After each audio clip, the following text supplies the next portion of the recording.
ये कलाम कहाँ है, हम कहाँ और ये शहर कहाँ, मदीने पाक का दरबार। और क्या कहते हैं शायर, दयारे गौस क्या देखा, मदीने की गली देखी। हकीकत में तो आप देखोगे कि मदीने में वापस आ गए हैं, सुभान अल्लाह। अभी आप गौस पाक का दरबार देखोगे तो ऐसा नजर आएगा कि हमें वापस मदीना नसीब हो गया है।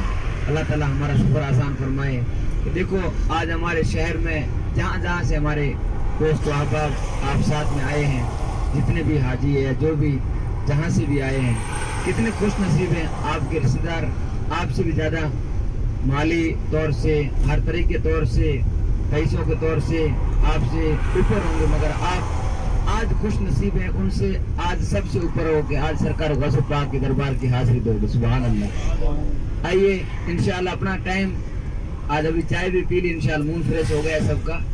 तो देख रहा हूँ कि चेहरों में खुशी इंशाल्लाह नजर आ रही है आपके। तो आइए नाते पाक सुना रहा हूँ। पहले नात सुनने से पहले इस नात की हकीकत सुन लें। शेख सादी एक बड़े बुजुर्ग होके गुजरे हैं अल्लाह के।